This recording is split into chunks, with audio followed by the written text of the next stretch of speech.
Hello, you beautiful freaks, and welcome to the New Year's Eve day. Let me start that again. Let's try this again. Because it is New Year's Day. That might be our cold open. Yeah. Pause.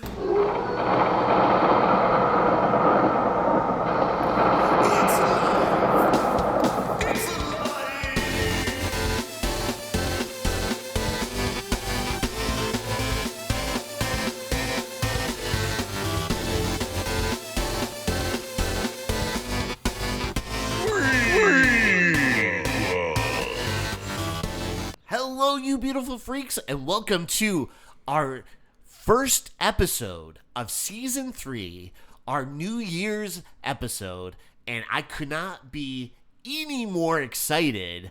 Guys, this is Freakquel Season 3, Episode 1. We got a lot of cool stuff lined up. With me today, of course, is my co-host, Rory. What's up, baby? Happy New Year's, fuckers. Yeah, Happy New Year's, you bitches. I'm super excited because, boy, do we have a party that's about to unfold here at the Freakquel studio. It's like the best of the best is coming in, and everyone's like gonna come in, say some stuff for the show, you know, say this or that, bring up some cool memories. We can't wait for everyone. No one's here yet, but I think they'll get here soon. Yeah, I mean, we said 5 p.m. It's 7 p.m. Yeah, it's 7. We figured we'd just get like the start. Maybe they thought it's like 7:30. They might not be going off the right time zones. Right, yeah, because that is a thing. That's happens. a real thing. Yeah. I just found that out. Did you know that there's other places other than the world in which we live?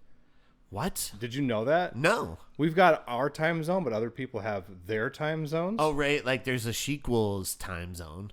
A what? I don't know what that is. That sounded otherworldly. Yeah, that is otherworldly. But yeah, no, I can't wait for everyone to get here. We're just waiting for them to arrive. But we figured we'd start the episode. Let's get to it. Yeah, and then they could just jump in. Right, like they could jump in. Because there's absolutely no way they're just not going to show up. They're our friends. They're our friends, and we know they're gonna deliver. Yeah.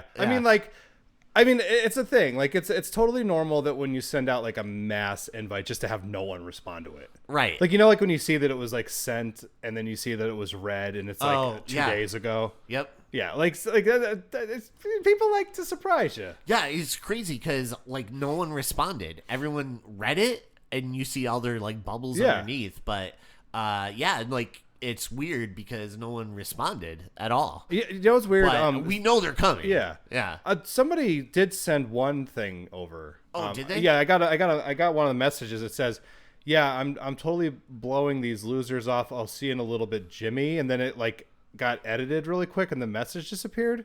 Oh. Off of my messages. Who's Jimmy? Well, I think that they're gonna start calling us Jimmy. Oh, because we're like, you know what I mean? Yeah, like Jimmy Fallon's. Yeah, well, sure. Yeah, because we're like really funny. Yeah, we're like Tonight Show ready. Yeah, for sure. Yeah. That's what everyone always says to us when they see us on the street. They said, "You two, you're Tonight Show ready." Yeah, you guys are Tonight Show ready. A couple of Jimmy Fallons. Yeah, look at you clowns. Look at you guys. Yeah. But our friends certainly. Look at us. Look at you. You see, you're doing it. You already got it. I already got the Jimmy Fallon down. Our friends absolutely will be here. Yeah, I cannot wait. There's no other outcome to this night. Let's get into. Hey, didn't you say that you made up some awards? Oh yeah, I have some awards for here. for our friends. Right. Should we do it now or later? No, we'll do it. We'll do it throughout the show. How about that? That's good. Yeah. Okay. Periodically, people at home, we're gonna just. You know, we'll go over the plot like we normally do. We'll make jokes because we're Tonight Show ready. Right. We're Tonight Show ready. Totally Tonight Show ready. And then throughout, we're going to give out awards. EJ wrote them down on a piece of paper, and you'd think maybe I would have taken a glance at it, but, you know, math's a hell of a drug. It's a hell of a drug. Have you seen any new movies lately? Oh, I sure did. What did you see? Did.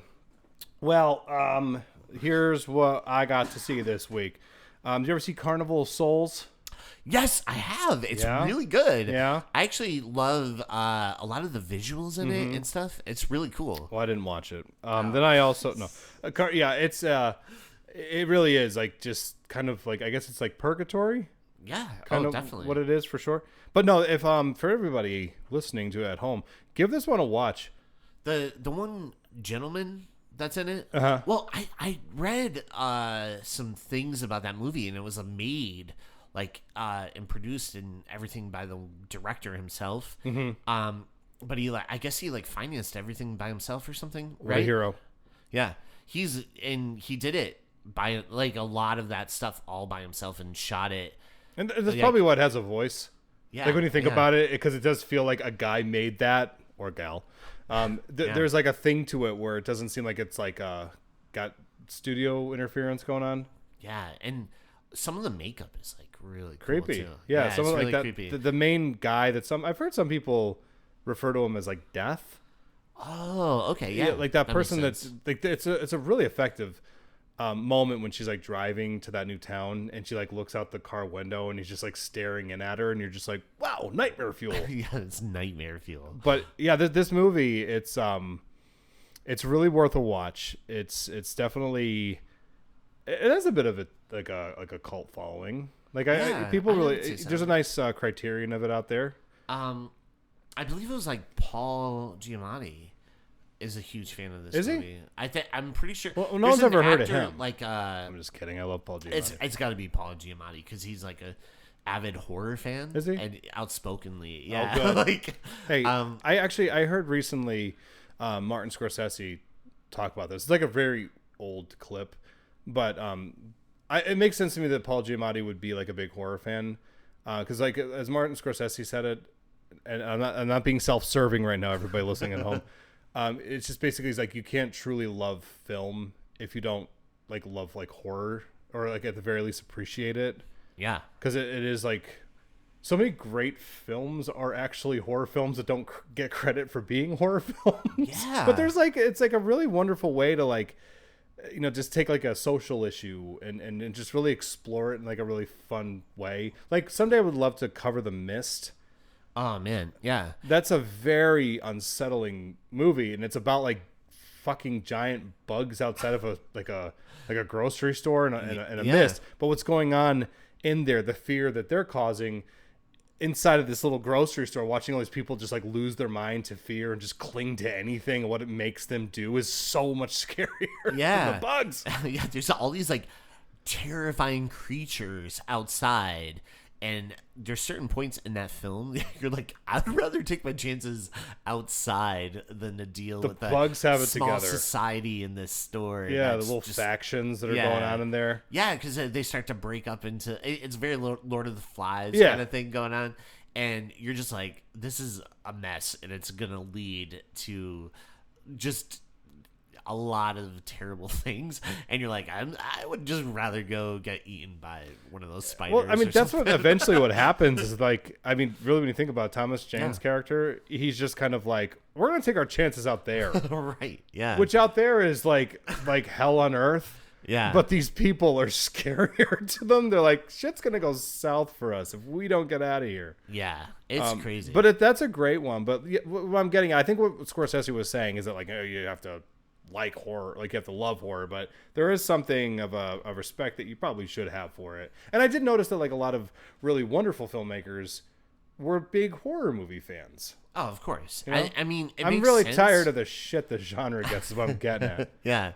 If you really think about it, there's so much cool techniques and stuff that you can do.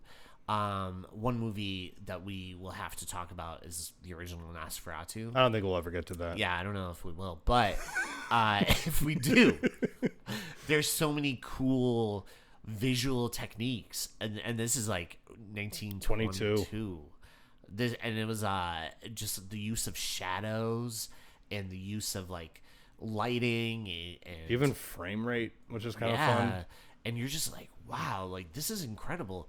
I mean, we'll talk about that eventually. We'll get there. But maybe. But as a filmmaker, I think there's so many cool techniques that you get to use, lighting, shadows, filters, and then, obviously just the buildup of suspense and terror it's a lot of fun that you could do that with film. I've always heard the thing where it's if you want to be bored on a set, do a comedy. If you want to have a lot of fun, make a horror movie. Absolutely. Yeah. I definitely agree. I think like comedies are fun and whatever, but there's just something about that real like filmmaking I think takes place on a horror film. And also I cannot think of a genre that's inspired more filmmakers than horror. Because that's sort of like people see Evil Dead and they're like, all right. Yeah, that's it. I see my path now. I love that. So and I want to do that. Yeah. But another movie I watched, which is it's very different from the black and white horror that we're talking about right now. I rewatched Psycho. I haven't heard of that. What's that? Yeah, Psycho. Again, a remake with Vince Vaughn. Yeah, that one. Yeah. The good one. Was it good? Yeah. I think I've talked about Psycho a lot on this show. I'm a big fan, and it inspires the hell out of me because that's another one of those movies where it's like all the choices were the correct ones.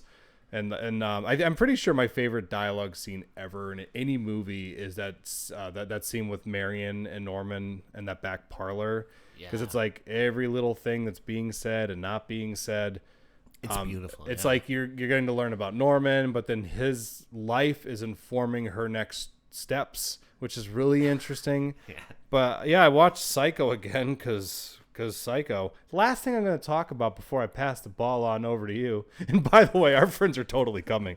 I watched Dexter Original Sin. Oh, that's so funny you brought that up because I was going to message you because I didn't even know it was out. And then I went on my Paramount Plus and it was like, oh, the new Dexter season started. And I'm like, oh, no way. I can't wait to watch it. I didn't watch it yet because I had to like write out this episode and stuff. Sure. So I was like, all right. But did you like it? You are like like for the audience at home that doesn't know this, you I would say are the biggest fan of Dexter, hands down. I relate with him. Yeah. His life choices. No, I do. I love the show. Even like the seasons that people sometimes punch down on, I can generally find some type of merit in there. I love season 5. A lot of people don't. Yeah. I think it just followed like one of the best seasons, and that's why people hate on it. And a change of hands as far as the showrunner went, because Clyde Phillips really had like a strong handle on those first 4 seasons, and they feel very uniform, like they're telling like an overarching story those first 4 seasons. And then it passed off to Chip Johannesson, I think his name was. And it's that thing that happens on TV shows where like you get a new showrunner and then they want to put their stamp on the show and their voice. And it does feel a little different. Like it feels disjointed. Yeah, a little bit. And like even just like the way the show's lit, the tone, it kind of went off. I mean, it's still great because you still have like Michael C. Hall and, you know, all those wonderful characters. Yeah, they're all there. And I love the opener to season 5 quite a bit. Yeah. But yeah, this show I have a crazy fondness for. It was actually came into my life at a funny point because when it first came out, because I've been watching it like pretty much I think since season 2. But that first, because I think season 2 it just like was wrapping up. Yeah. So I was like coming into it during season 2. I think that's right when I jumped in as well because I just remember going to Comic-Con, San Diego Comic-Con 2008. And there was so much promotion for Dexter and Dexter swag. So I was like, I got to start watching this show. Yeah. And it was funny because I remember a lot of my friends were like, did you watch Dexter? And I was like, no, because true story, at that time, I didn't really watch television outside of The Simpsons because like I'm not a big TV guy. I still am not a big TV guy. It's really easy to get me to watch anything movie wise, but when people are like, dude, you gotta check out random new fucking show on Netflix, I'm just like, yeah, I'll get around to it. And it's a lie. If I've ever told you I'm gonna watch something, I'm lying to you. But our friends are definitely coming, and they definitely didn't take my. I'm really surprised. Like no one messaged me yet. Yeah, I don't think my lies about watching their TV shows had anything to do with them not showing up on time. Oh, Adam just messaged me. Oh, did he? Yeah. What'd it say? Hey, what's going on? And I just said, are you stopping by for the show? Can I see that? Yeah. And then he said, no, busy, gotta go. And I don't know. It's weird because he texted me. So I guess Adam won't be here. Oh. Wait. I just got a message from Adam also. Oh, yeah. And then I'll get back on my thoughts on Dexter. It says I love you. Oh, that's cool. Oh, wait, there's no one coming in. Oh, I thought you were Mindy. Oh, no. Yeah. All right. All right. So Adam won't be here tonight. Sorry for all maybe this is like a surprise. Oh, maybe he's surprising us. Yeah, everyone's gonna get us. You guys are gonna get us, man, and we're gonna be like, holy shit, our friends are so cool. Yeah. So glad that they're gonna be here. But yeah, my thoughts on Dexter. The show, I definitely stuck with it through all the peaks and valleys, and the New Blood show. I definitely like far more than a lot of other people out there. I think Time is going to be very friendly to that season. But with this show, when I heard that they were making a prequel series to Dexter, my initial thought was, why? Yeah, what? Because, Jesus, what doesn't need a prequel more than the show that already gave you the prequel when they showed you the flashbacks? Yeah. But basically, I watched it on the day that it dropped, and it starts off in a very exciting way because it's more of like a sequel prequel. Oh, okay, yeah, So, because it shows in the trailers. Wraps. Yeah. But the show itself, I really really like it. Oh, good. So, but here's a couple things about it. Number one, I'm always a fan of when filmmakers don't show contempt for the source material, because most of them do these days. Yeah. But a lot of the first episode deals with Dexter's first kill, and they cover that in the first season. And I was sitting there thinking like, oh, now they're gonna do like there was a kill before that kill. Right. 'Cause we can't help ourselves. I don't know if you remember the episode or not. I think the episode's called Popping Cherry on season 1. And his first kill was Nurse Mary, played by Denise Crosby. Oh, okay. And she was like giving Harry too much drugs, and it was like killing him after he had his heart attack. Do you remember that? And then Dexter. Yeah, she was buried in a pet cemetery. She was. Yeah. Actually, dude, I met her at a convention in Ohio. Yeah. It was like, I think it was in Cleveland or something. And again, people go up and they're like, oh, Pet Cemetery, Star Trek, whatever. I brought up Dexter, and she got so excited. I guess that was like a big thing for her. She gave me this bumper sticker that says like, I love Dexter. She's like, here, take this. I'm like, I'll take it. She's super sweet. That's awesome. But they didn't like retcon it, which I was nervous about. And then they also, there's like shots that are like duplicated from it. So they really tried. But the cast, it's a thing where it's like you really have to go into it with an open mind. You have to sit there and be like, obviously like your original people are too old to play younger versions of themselves, so they have to recast it if this is the avenue they're choosing to explore. The new guy playing Dexter, I like him quite a bit. Okay, good. Patrick Gibson, I think his name is. All right. Maybe. Yeah. Like the guy playing Masuka it's weird because it just seems like a young Masuka. Wow. Okay. But yeah, I mean, like the cast itself, I like it quite a bit so far. I'm a huge Christian Slater fan. Is he good in it? I mean, yeah. It's just the hard thing is that it's like James Remar. Right. It's very different from Christian he's like Slater. The one I would argue maybe you didn't need to recast, because I'm like, can't you just like dress him up a little bit? Yeah. I would say that the show would have worked better if they didn't recast characters who were already done growing. Right. Do you know what I mean? Yeah. Because you look at James Remar, and I'm like, I don't think that he changed from Christian Slater into James Remar, but I mean, it's for the assignment. He's great, but James Remar is like it's a hard role to play, because by the time you finish the show, for those who haven't watched it, like he's almost like larger than life sort of essence in Dexter's life. He's almost like Dexter's god or something. His not dark passenger, but like light passenger. His dark passenger speaks to him through Harry, like the visual of Harry. So it's hard to make somebody just be like average, normal Harry Morgan, which I guess could really add some depth to the character, just showing him as a man as opposed to the mythic character that Dexter holds him up to be. Right. But I like the show so far. It's only the first episode. So we'll see how it goes. But I'm a Dexter mark. Yeah. Just like I'll probably do like mental gymnastics for a show like this. I do that crap that people do now where they're like, Star Wars is still good. Marvel's not in trouble. Right? It's like you start lying to yourself because you just want it to stick around, but you know. No, it's cool, man. I think it's, if you're really a fan of something, you give it a shot no matter what. I agree. And sometimes it's for you, sometimes it's not, and that's okay because your other stuff still exists, and you could still go back to that other stuff that you do enjoy. Did you see Y2K? Well, that was going to be the last movie I brought up to just kind of lead into what we were talking about. Yeah. Maybe you should tell me what you saw. Oh, okay. So I saw Kraven the Hunter.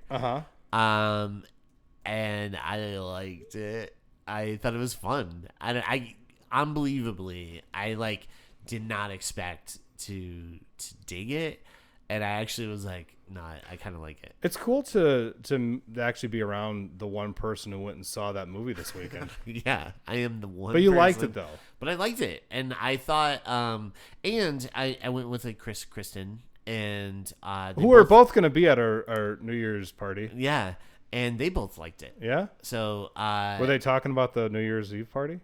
Yeah, I think they brought it up. They're like, oh, yeah, we're going to be late, late. So, oh, okay. Yeah. I thought they would come early. But yeah, that's fine. Craving the Hunter. Normally, they're always early for stuff. Yeah, they always wear that T-shirt that says, we're early to all the things we want to go to. Yeah. But I'm sure I should read into this. Yeah. But Craven the Hunter, you say, is quite good. It's good. I liked it. A lot of fun? Yeah, I think it's there's a lot of good action. Are you crying? Scenes, yeah. That's there's all right, a lot man. of good they're gonna show up. action scenes, and I just did not expect this movie to move me the way it did. Yeah, it moved me. That movie. Yeah. No, I dug it. Y2K. Is that all you saw? Yeah. So okay. I only got to see that because I swear to myself, this movie, I'm not going to talk about it unless it's going into the episode. So Y2K, what did you think? Because I've been dying to know. Because I texted you and you're like, I was vague. On I purpose. saw it. I saw the movie. I think that's what you. And I was like, oh, I cannot wait to Yes, I've seen a movie. But yeah, you're like, it was a movie. I something like that. Yeah, and it made me laugh so hard. And I was like, oh, I can't wait to hear your thoughts. I mean, here's the thing. First off, I remember Y2K because I'm like 100 years old. Right. To everyone listening right now, EJ and I were there. Yeah, we were there, when Y2K happened. I was hanging out with Adam Farley. Yeah, you were. Yeah. I didn't know you back then. No, I didn't know This is before our friendship. Yeah.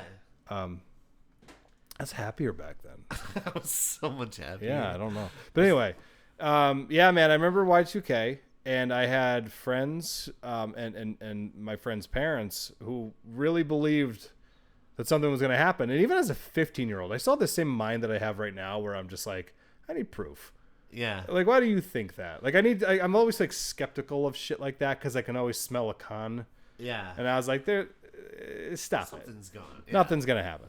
But, yeah, I remember that. So watching this movie, I was like, taking all those old feelings into it. And I'm like, I feel nostalgic.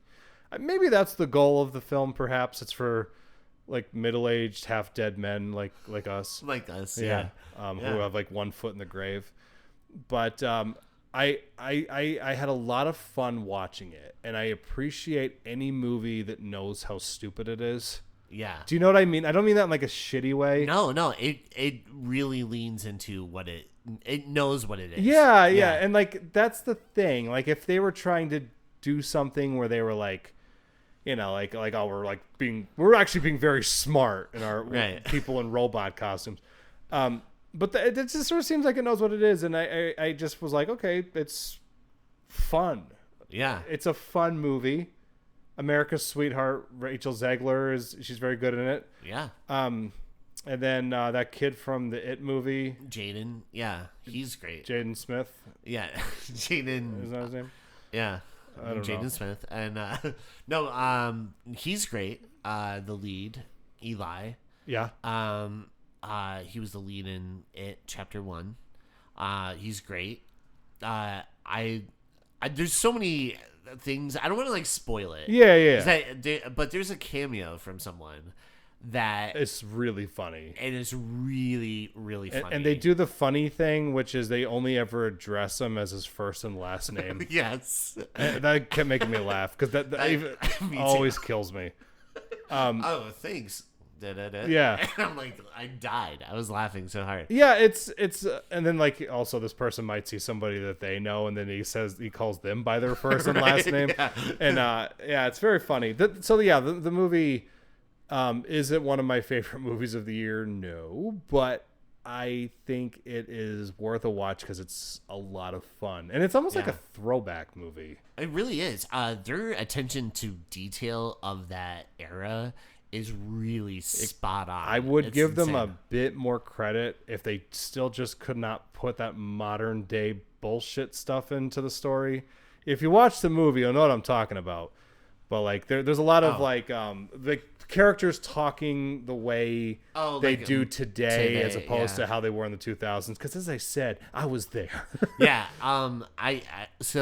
To me, it had one of the best death scenes. I laughed so hard. Of them. Yeah. There's one that I don't want to like spoil anything. See if we're on the same page. It's the kid in the roller skates, and he sees like you could edit this out, right? But it's the kid, he sees like the turned over basketball thing. My favorite part of the movie. And you just hear like the little riff from Limp Bizkit's like break stuff. It's like, and he's like, oh shit, yeah. And then he goes to grind on it and falls and dies. It's so good, and I'm not editing that out. Oh no, you should. Oh dude, it's so people who watch it get that. You won't know who does it. Yeah, dude. That was the point where I'm like, really? That's what we're gonna do? You know, like in movies, like someone can get shot and they'll just like, they're like fine. Yeah. This was so fast of a death. Like the guy just like lands on his head. He's just gone. And they make you think he's gonna be so important. Yeah, that's why I like the movie, stuff like that. Because he like, there's not a lot of people that you might recognize in this film. Or I mean, maybe there is, but there's at least one person. If you're Jon out of like Snow. The kids, out of the kids, I feel like he might be popular because of like a TV show he was just on. He felt authentic too. Yeah. Oh no. I think all the kids were like the Ashley, who was like the Limp Bizkit fan. Oh yeah. I was like, oh my gosh, I knew those kids in high school. Yeah. You know what I mean? I liked also when he goes to the party and they have like all the little sections of kids. Oh yeah, and it plays like Candy for like the popular kids, and then it's like the Corn. Yeah, and then it's like something takes a I feel like I knew a lot more of those kids. Yeah, I definitely hung out with the new metal kids, but but then also there was like the like Brian Setzer. Like the zoot suit kid, like dancing. Yeah, like the little. Yeah. Hey, the only thing I'll say about this movie is that yes, I understand what it is. I'm a big fan of taking things for what they are. Just like what I was talking about with Dexter. Yeah. Like the new show. It's like you have to go into certain things with a certain set of eyes, and you have to kind of go along with what it is the filmmaker's trying to do, as opposed to you getting frustrated over what it's not. So for the movie, I thought it was a lot of fun. The music. I recommend it only to Jon Snow. Yeah. If you're listening right now, Jon Snow, Metal Messiah. This was an offering. Yeah, this is an offering. But the music in this movie. The music is great. It literally covers like everything almost from 1999. Like I see one glaring admission, but go ahead. Oh yeah. No, but you have the Brian McKnight song when they're in the porta potty. And I was like, that crushes it. You have Cisco, Korn, Mandy Moore, like a Chumbawamba, which was like... It was sort of like those Now 25 compilations. It was so good. I was like, how did they get the rights to all this like music. That's insane. It was cool. I guess like it's probably easier now because it's like 20 some years. Yeah, later. they're like, I'll give you a But, nickel for Mambo number 5. Right. But to me, I was just like, wow, like this. It was a great soundtrack, and it was just fun. It is fun. That is the word for it. It's and like practical. Like they use a lot of the practical. Like they like have this giant machine, but you could tell it's like a man in a suit, but it looks cool. It looks awesome. I like his when he has the confused computer that shows yeah. But like, I don't want to get into too much of the movie because it's just like you. We're gonna cover that at some point. Yeah, at some point. And there is the hacking scene made me really laugh. Hard. It's again just like the and it's doing all the different shots. It's like it's very funny. It's very good. Yeah. It's just again, I know we said it a couple times, but it's a fun movie. Definitely give it a watch, but watch it with like a group of friends that you might have that actually have like a pretty good sense of humor. Right. Don't watch it with any film snobs because and then they might not like it. Yeah, because it's like a horror comedy. I wouldn't say it leans into one or the other. It knows what it is, and it's just like right in the middle, and it's perfect. It's like a good time. Yeah, a good time. I was really happy to see it. Hey, speaking of Y2K, yeah. I think I just heard a car outside. Oh, really? Well, let me check. Oh, man. Let's see. It was actually somebody going to somebody else's party. It was like a Uber Eats guy. No, it's one of our friends. Oh, no. They're going to another person's party. Really? What are they doing out there? I like to think that they're getting together. Oh, I know what they're doing. They're all just meeting up in one area so they can all come in at the surprise! Yeah. God damn, yeah. Our friends are they're awesome. so good. I love our friends. Yeah, I'm so glad that they're all going to show up. Yeah, me too. But hey, speaking of the Y2K movie, what are we talking about? So today we're Y2K of a different ilk. Yeah, we're covering a movie that came out in 1980. So this is like Y2 1980? Yeah. I don't know. Why? I guess there's no Y2 in no, it. There's no anything. There's no Y2. I was feeling around in the dark with that one. So this movie is called New Year's Evil. This movie is something I've never seen this before. No? So I thought I have seen it, but I did not. And I remember meeting Grant Kramer, who's in this movie, very shortly, like throughout it. Sure. And I was like, oh, I have to put that on my list. And I like forgot about it. And so seeing him, I was like, oh, cool. I can't wait for this movie. As it started, I was like, I think I'm going to be into this. I saw it once. Did you before this? I did. Yeah. I saw it once and didn't remember a frame. Really? That's not true. I remembered a frame. And that's how I was like, I've seen this. Yeah. I know this one. It's going to be a lot of fun to talk about. So like, you remember, was it 2 weeks ago when we covered Better Watch Out with Leo? And I said something about how we watch a lot of trash. Yeah. Well, this is dumpster diving. Really? Yeah. Oh, see, so you liked it a lot? I liked it. Ooh, I'm excited. Yeah. I'm excited. I mean, it has, its We've got issues. 2 views. Yeah, we got 2 opposing coming in views. hot and strong and shit. So let's get into the start of this movie. Well, first, before we start, let's give out our first award. Ooh. So the award for the first episode of 2023 goes to Psycho 2. Wow. Yeah, that was our That's first the award? movie. Yeah. How's it an award? I don't know. I thought it would be a good one. Hey, like a first. Hey, you know what's weird? The personification of our first episode just actually received the award. Yeah. That was weird. I know. The first episode of our season 2 premiere in 2023 was Psycho 2. Do you remember who was the guest? It was Joe Petito. That's right. Yeah. But here's a weird thing.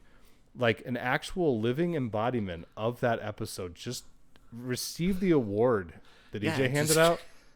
And now he's going across the street to the other party. Damn it. Oh, he just threw the trophy out the window. He just threw it in the trash outside. Oh, no. And he knew I was even has watching. those old trash cans anymore? What really bothers me is that he knew I was watching. Like, no one even has those metal trash cans, and you threw in one of those. Everyone has those rollaway ones now. Yeah. Man, that sucks. I know, that hurt. Yeah. It's okay. All right. So the movie starts with Diane. Are we in L.A.? Yes, yeah. So this is in L.A. So just really quick. Yeah. I'm just going to say this. There's a killer in this movie who's not nearly as scary as actual LA traffic. Oh, right. Right? Yeah. But they seem to swim through it. Oh, yeah. They're getting around like no problem. That's the thing that bugs me in like a lot of movies that takes place in LA is that there's always like wide open roads that they're swinging around in, and just like cruising along. In real life, the true story. When I moved out to LA for a little bit, I remember my friend who's talking to me about it, and he's just like, "Oh yeah, we're gonna meet up with my friend Nick at 7, so we should leave now." And I'm like, "It's 4:30," and he's like, "You'll know why." And I learned really quick, and we got there at like 6. Oh God! It wasn't that far away. Yeah, But that's the most unrealistic thing about this movie for me is like just how easily you can maneuver through LA streets. Anyway. Yeah. So this movie starts with Diane, and she's getting ready. She's getting her makeup applied, and her manager Ernie is like, "Come on, hurry up! The show's about to start." But Diane makes a call to her assistant Yvonne to ask about her husband Richard. She's like, "Oh, do you know where he is?" And Yvonne's like, "Yeah, I think he's in Palm Springs, right?" So I have to point out the makeup on Diane looks like David Bowie's like Aladdin Sane era. I was going Zool. It definitely looks like Zool. Actually, at one point she's dressed like Sigourney Weaver. She is. She really is, like in that like tight, almost like she's weirdly like the gay mask. pink. Yeah. The gatekeeper. Yeah.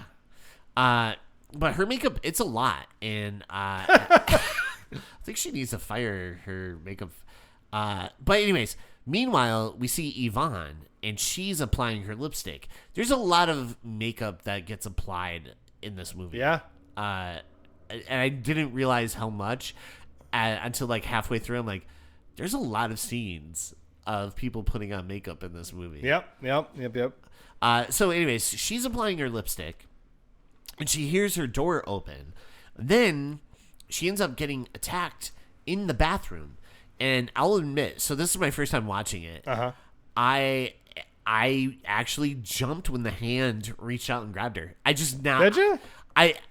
I was like, okay, the killer's in the apartment, right? But when she was like looking in the shower, I don't know why, but it made me jump. I was not ready. I guess like I have to give credit to the director because it's so rare that I actually would jump, and especially like a slasher film. Oh, cool. So it actually got me. I'm like, oh, that's pretty cool. Like I did not expect that. Oh my God, someone's here.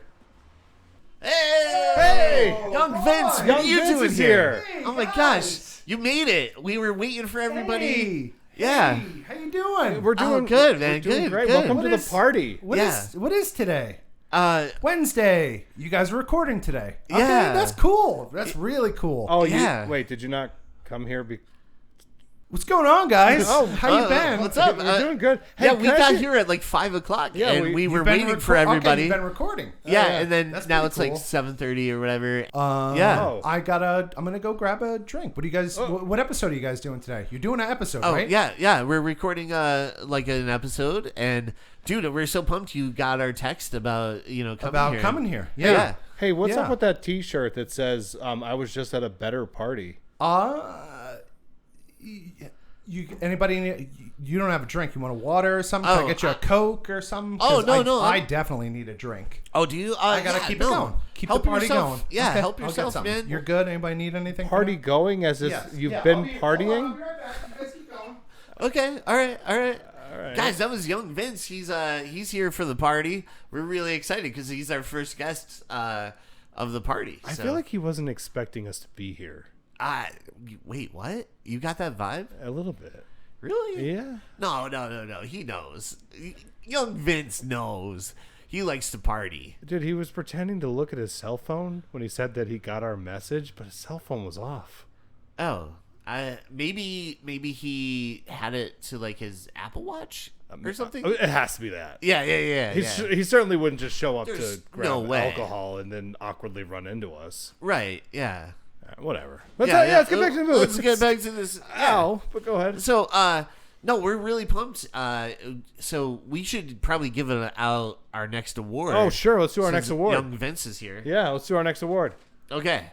So, our next award for best worst movie that we ever covered goes to The Howling 3. Oh, yeah. The Marsupials. That was an easy one. That was the best worst movie we've done. Hey, Carm, come get your award. Yeah. He's not here yet. He's not but here. he said he's going to be here like any minute.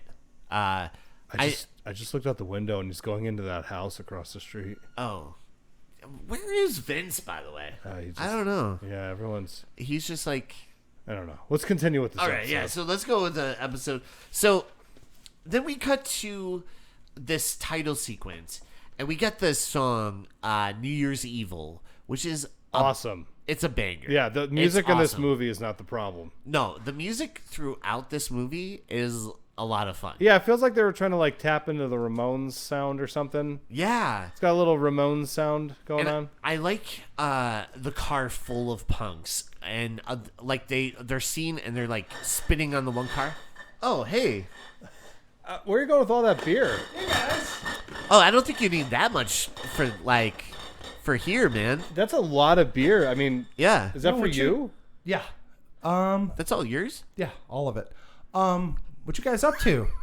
Oh, nothing. We're doing our New Year's episode. Remember we sent you the text and we're like, Yes, we're going to you give said- out awards throughout, like, to Yeah, everyone. you were gonna do the New Year's Eve day week Right. podcast. I remember that. Yeah.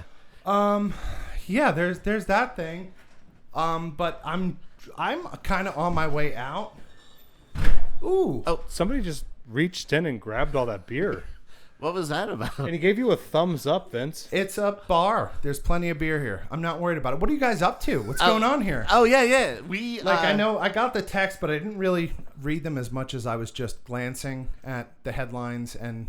Oh, right. Yeah. Yeah. I'm actually on my way out. So. Oh. Do you guys need anything or anything like that? Well, are you guys? I don't you guys know. busy? You want me to? Oh, Do well. you, wait. Do you want me to? Do you want me to stick around for a bit, or? I mean, we would. I feel like you want to be somewhere else. So- You're like tapping your foot a lot. Is this your party? This is the party that you guys were talking about. Yeah, this that is. Yeah, It started at 5, but All right. like everyone's coming like later. 8 o'clock. Yeah. I get it. It's 5. Probably want to. Probably. Wait, what?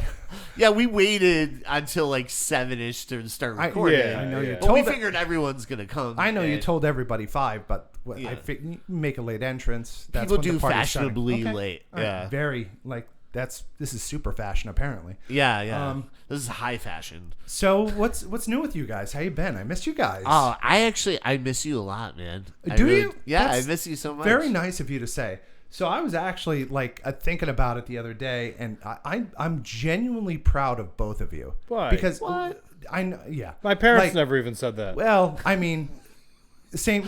My dad never said that. Rory, I get it. Like, I wish your mother and father were alive. EJ, I wish your mother and father were still alive because they'd be really thrilled about it. Yeah, mom is I mean, alive. yeah, they are. Like my mom is still alive. That's inconvenient. But generally speaking, how many episodes is this? Oh, This will be geez. like 60, 70? Something like that. Yeah. 70. So you're 70. You're well on your way to 100, which Yeah. is unbelievably impressive. And honestly, I'm not a very big fan of the show. Yeah. Long time listener, second time caller. I'm never going to do it again. But you guys, to make it this far is extremely impressive. If you guys make it to 100, I'm going to lose my shit. This is episode 69. Episode 6. Oh, see? Really? Yeah. See, of course Vince would show up on episode 69. Yeah, I would. Nice. Nice. Nice. What movie are you guys doing? Oh, we're doing New Year's Evil. What's New Year's Evil? It's Please, where are we in the episode? We're in the middle of an episode? beginning of the episode. Yeah, Beginning of the episode. Yeah, we just got to the title sequence. Okay. Yeah, it's pretty exciting. Let's hear it. What's going on? What's happening in this yeah. movie? So we cut to the title sequence of New Year's Evil, and we hear the music, and I love that there's this car full of punks spitting on one another, and on another car, and again, their makeup in this film, right, for the punks are like extreme. Can I tell you my note? Yeah. It says, if you identify with any of these punks, you've probably OD'd at some point in your life. Oh, Jesus. Yeah. Right? It's true. I mean, Those guys don't look like they've got a long story to tell No. on this planet. Yeah, I don't know. And the one thing I found fascinating is how many of those punks were in this one car. So it's like a convertible, and I actually counted. There was 9 people sitting in that car, and it's like a 5-seater. So I don't know how they did it, but there was literally 9 people, like 9 of these punks, all in like this one car. Maybe they rented like a clown car, because I think you could fit more, fit more people into a clown car than a normal. Clown convertible. Yeah. So the punks arrive to this event, and the cop has like this Office Space Milton energy. Sure does. And he asks for their tickets. And I quote, he goes, tickets, let's have your tickets, let's have your tickets. And that is a direct quote from this movie. Yeah. Papers. Tickets. Show me your papers. Yeah, but he's like so monotone, and like he's like, tickets, let me see your tickets, let me see your tickets. And I'm like, how many times is this? That's not like something you could turn into like a little remix type of thing. Yeah, tickets. You said that, like Kanye's going to use that as a sample? Yeah, exactly. Oh yeah. Yeah. And that's when I officially knew. I was like, I think I'm gonna love this movie. Yeah. Yeah. And this is when I realized that there was still like an hour and 30 minutes left, and I panicked. And at first I was like, oh, so these punks are gonna be like the central focus. Oh, you will never find out who the main character is. Never see them ever again. Like you don't even see them in the dancing scenes. No. Right? And that they're just going on stage. To. Right. Their proper entrance into this movie should have been like, ladies and gentlemen, the Ramones kind of. And then they come out on stage, and then no, they just play. You don't have to have the band show up. Right. We're a hair away from actually seeing their sound check. Yeah. It's like, what's going on here? I honestly, I have people expecting me. I really need to go, but the fact that there's where do you need to go? There's people. Friends, acquaintances. They're waiting for me. They're not necessarily depending on liquids, but they're waiting on it. But you guys are okay. Keep going. I heard dancing, you're not gonna like bail, right? No. It's New Year's Eve, man. I won't bail. New Year's Eve. You're drinking a lot right now, man. I've been all day. We gave out 2 awards. Do you want to hear what they were? Don't care. Keep going. The thing is, I really am interested on you, just overall viewing some dancing in a movie. That I'm in on that. Anytime there's dancing, he says there's dancing, so I'm just here for that review. Oh, there's some as of right now. Weird dancing in this movie. Yeah, there's some moving around. Yeah, it's mostly moving. Yeah, it's mostly moving. Like we took a bunch of EJ, LSD you look dancing. great, by the way. Oh, really? Yes. There's not a lot of coughing. You look healthier. You look good. How you been, thank man? You. I feel good, man. I miss you. It's been a while. I miss you so much. I know. When I came in the other day, I love when you come in because you throw a monkey wrench into the works of the day because it's me and it's Shane, and then we fight over how about you watch the bar and then I'll go take EJ's order, see what's going on, if there's any new movies, see how his life is going. Hopefully he'll tell me a story, something like that. And so anytime you come in here, it's great. And then Rory, you look terrible. I'm on a lot of drugs. Go ahead. Why is your skin gray? I'm really sick. I'm so sick. Vince, I loved when I came in and you're like, Dad, and everyone looked. That's Robin laughed so hard. She was like, She's like, everyone in the bar like looked at you like, and that's the point of it. Because if we're not doing that just to get, what's the thing when they do a day man, night man? Mm-hmm. He's like, I'm not looking for laughs. I'm looking for gasps. Like that's what I want. Like I want everything to stop, and then if I look at you, I go, Dad, and you look back at me like, son. Yeah. And you put your arms out like in a gesture of like longingly. Yeah. I love that. I want that. I want that all the time. It was so good. Yeah. But everyone in the bar literally would like turn their heads to look at the door to see like Vince's dad. And it's not. It's definitely someone the same age as me. Yeah, they're trying to figure out like how old you must have been when you had your first child. I was about to, maybe when I had Vince. So upstairs, Ernie tells Diane she better be great in the show. And the thing about Ernie's acting in this movie is he is trying really hard. Yeah. And that's when her son Derek arrives. Now, Derek is played by Grant Kramer, who is an amazing human. And he's best known for playing Mike in Killer Clowns from Outer Space. Like, that is like what I would say he's probably most known for. Now, he's gone on to work with like Martin Scorsese, like behind the scenes, for like The Aviator, and produces like films and stuff like that now. But yeah, acting wise, that's probably the movie he's most known for. So he stops by to bring his mom some flowers and tells his mom that he just got cast in a new series called Spaceship America. And if I know you don't watch TV, Rory, but if that was a show, I'd be watching that show. I'd be watching that show as well. Hey, what's up with Derek giving his mom like an open mouth kiss? Yeah, that was like, I mean, that's normal, right? I guess. Yeah. It's an LA thing. He's looking to be a real motherfucker, that one. Oh, yeah. We'll get to Derek, because there's some stuff going on with Derek. This movie veered off in the wrong direction. Yeah. It really should have stayed on that pseudo Norman Bates character. Yeah. There's something going on there. Yeah. Because he tells Diane this news, and she's super distracted because she's worried about getting ready for the show. And Derek clearly gets upset, and Derek asks about his dad, and she's like, oh, your father's in Palm Springs. Now, downstairs, the show Hollywood Hotline is about to start, and we find out the host is Diane, a.k.a. Blaze. Now, this is like a new wave like punk kind of show.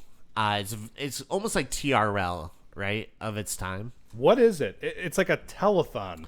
It's like a telethon. It's like a Jerry Lewis telethon. Yeah, it's like a New Year's show, and we find out, I'm confused by the mechanics of this, because she's like taking calls, but then this very loud band starts playing, and I'm like, how are you supposed to take these calls?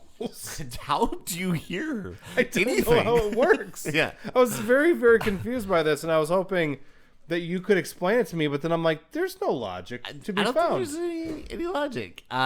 So we find out that Blaze, Diane, is the first lady of rock. That's like her title. And the crowd is going wild. And we also find out that the show is being broadcast all over the country, like throughout the country. There's like a New York thing going on. There's a Chicago thing going on. So we find out, there's you got a multicast. Yeah, like this Hollywood Hotline has like a couple different areas that they're filming stuff, and they're gonna celebrate throughout the country as like each thing drops. Much like Jerry Lewis did. Yeah. Right. Yeah. Yeah. It's like Dick Clark. Yeah. Yeah. It becomes part of the killer's motive too, or not motive, but his method. But one thing, the one caller, she requests the song "We Don't Need No Education," to which I was like, isn't that song called "Another Brick in the Wall"? Yes. Okay, I just want to make sure. They probably didn't want to get sued. They're like, well, this song doesn't exist, even though everyone will know what it is, But she's like, I want to hear that song. And I'm like, that's not even new wave. Like, where are you? I would go with 100% they're trying not to get sued. Yeah. Oh, 100%. Because more people wouldn't. I bet you more people would call it another brick in the wall than, yeah. Do you think Pink Floyd watched this movie and they're like, we almost got him. The fuckers. They got it again. Yeah. They got us again. I feel like the conversation would have been like, God damn it, David. Because they were just constantly fighting. Anyway. Yeah. This is your fault. Yeah. So we see where Diane gets a call from a weird caller who calls himself evil. He's like, and he sounds like that guy in that commercial. It's like, you don't always die from tobacco. Yeah, he sounds like from South Park, like the one uncle's friend. Yeah. And he like Hello, and he's like, my name is Evil, and I'm going to commit a murder at midnight. You really should have watched this movie. Yeah, you should watch this movie. I love this guy. I feel like I don't need to. Was he Australian too? No, I think I have like a bit of an Australian accent. Oh, you do? Yeah. Are you from New Zealand? I'm trying to slip in a little bit, but he actually got bit by one of the marsupials. Yeah. As a throwback to, because this is our celebration of, this is season 3, episode 1. So we're giving out awards throughout the show to all the different things of 2023. Have you given out any? What have I missed? Oh, so you missed the best worst movie that we covered. Oh, that's hands down marsupials. Yeah. Right? Yeah. Oh, absolutely. We were gonna give Carmen an award for that, but he didn't show up yet. Yeah. He's coming. I saw him walking across the street into someone else's party, but I think he's just popping in there for a little bit, and he's gonna come. Maybe over. he got the address wrong. I think that's what it GPS. is. It's nothing to do with the fact that he's been here a couple times. He made an appearance at ours, but what do you mean? Yours? Oh my marsupial. Like, he should not only. You know what we should get him? We should get a bus to hit him in the middle of the road, because that movie has affected me. I've never seen a movie that has like affected my life in the way that marsupials. Yeah, it's just after that movie when you were like, I've judged every other movie based on this movie. Shortly after that movie, Vince was like, I need some time away from the show. Yeah, I think that was the point. That planted the seeds. Is that what you meant? I think that broke Vince. I think that was the one. Who was that? That was Carm. Yeah. Carm. That like, had I not seen that would have I literally have viewed life differently since I've seen that movie. My marriage is falling apart. All fall down. But like, all fall down. No, just the idea that a movie like that can get made, and then how many years later we watch it and it affects me. And Rory knows this about me. I've seen Godfather in the last week, which I've got notes on that, but I'm not even going to get into it. For the first time? Yes, for the first time. Marsupials has affected me more than seeing The Godfather. And that's... I kind of understand. And you know what I mean by that. Like, that's not... I'm not being facetious. I'm not trying to like play a bit or anything like that. That movie has affected me more than seeing The Godfather and most other movies. I gotcha. That's amazing. I'm sorry. Go ahead. No. I think that's outstanding, and that's the great thing about the marsupials. Yeah, it's so good. It infects you. We shouldn't have watched it. It was unnecessary, but I'm glad we did. I'm so glad we did. I am too. Yeah. So getting back.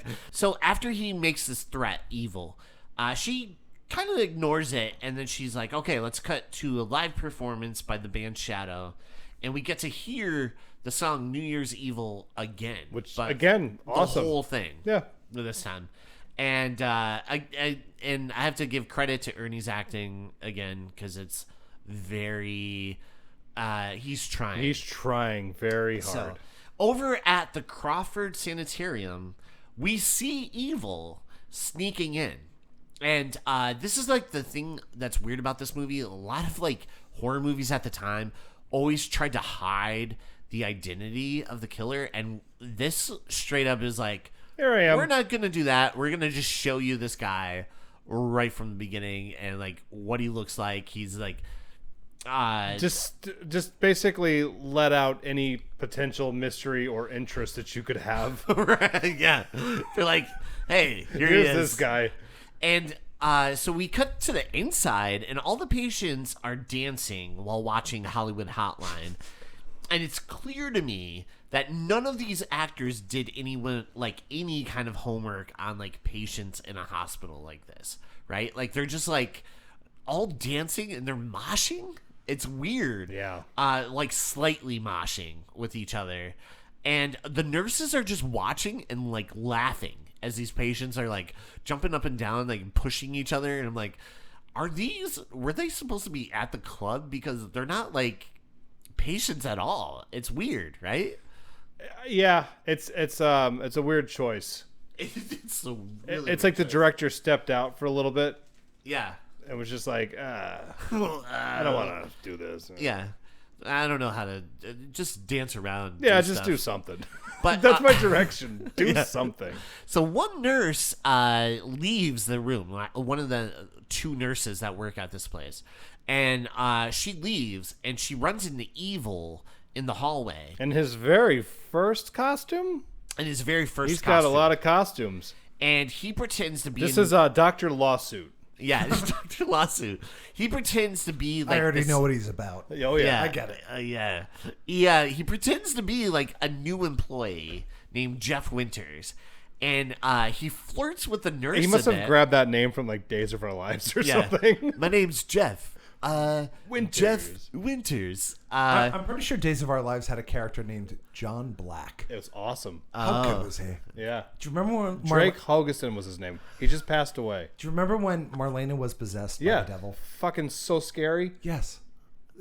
Yeah. I used to watch a lot of Days of Our Lives when I was a kid. Hey, me too. Yeah, man. Well, Brady's, right? Yeah. And the Hortons.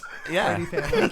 It's Brady's and the Hortons, of course. Anytime anyone came into town, someone died. Yeah. Oh, all the time. Like as soon as someone new came into town, someone was gonna die. And you know who was responsible for it? That evil Stefano Demira. God damn it, Stefano. Fucking Stefano. This has been our Days of Our Lives portion. We're actually going to have a Days of Our Lives spin-off podcast. Say, that would be way more successful than prequels. Yeah, probably. It would why are we just sitting on that? Yeah. Tune in. Let's do it. Wait, do you know how many episodes of that there are? There's probably about like 3,000 I was going to say, episodes. it's mind-boggling. Yeah. You could do a show and just go episode by episode, and you would have enough content for a fucking lifetime. Yeah, I figure it's got to be like at least like 1 million. All right, let's do that. All right, but let's do that. Let's do it. Days of Our Frequels. Yeah, let's do it. Podcast. That doesn't work at all, but I love it. It does not. No. Yeah, I tried. this. I'm like that. I'm like the actor in this movie. You're trying. But anyway. So Evil flirts with this nurse, and she's like, "Oh, I'm so glad you're here because we're really short-staffed." And he's like, "Hey, why don't we go somewhere in private and drink this wine I brought?" I'm like, no, his line was, "You're the kind of dame I'd like to lose my license over." Yeah, he literally pulls out alcohol. It's his first day, and he's like, "Hey, let's go somewhere private." I got some champagne. And I got some champagne. I got some innuendos. Let's go do stuff. We're gonna right? go do some Susudio. And I like Nurse Jane and him literally start to drink and put on some music. And meanwhile, there was like a patient flatlining in a different room. Right. And Nurse Jane, and they're listening to music that's playing from like the Hollywood Hotline, but this new wave age. Were they playing "We Don't Need No Education"? No, this is when they're playing like the John Mayer blues music that's going on. Oh yeah. Do you remember that? And No. it's just like it's like yeah, and I'm like, what? Like no new wave. That's not new wave at all. But anyways, they're listening, and this crowd is like loving it. Like the way they're dancing is like almost like they're zombies. I was gonna say it's like they popped a bunch of LSD. Yeah, and they're like just like we're moshing. I think they're like at Woodstock. Much like that's how a Dead and Company featuring John Mayer style event. Yeah. It's like a Grateful Dead concert, but like dude, it literally looks like the zombies in Dawn of the Dead. It Like, they're all really just does. kinda like, Yeah. they're like shambling and Yeah, it's not dancing at all. It's crazy. So backstage, we see Diane meets Lieutenant Clayton and Sergeant Green and tells them about the call. And the lieutenant says it's her fault because she draws the crowd due to like the type of show she puts on. I'm like, oh yeah, because serial killers are just like, sure, yeah, that's they're real into ratings. Yeah, hey, it's your fault. There's a serial killer due to your new age music. So Diane calls her It's your room. fault because you remind me of my ex. Yeah, it's like what? Projecting. Wait, can I just throw my 2 cents in here? I Yeah. just want everybody to know that on Friday the 13th, this last Friday the 13th, whenever Yeah. you hear this, but The Cure dropped a new album. The Cure. Did they? Which is fantastic. Give it a listen. Go I home. will. I'm sorry to interrupt. Go ahead. No, I Check love it The out. Cure. The Cure, Yeah, yeah. I love The Cure. I'm a huge fan. I'm pretty sure The Cure never saw this movie though.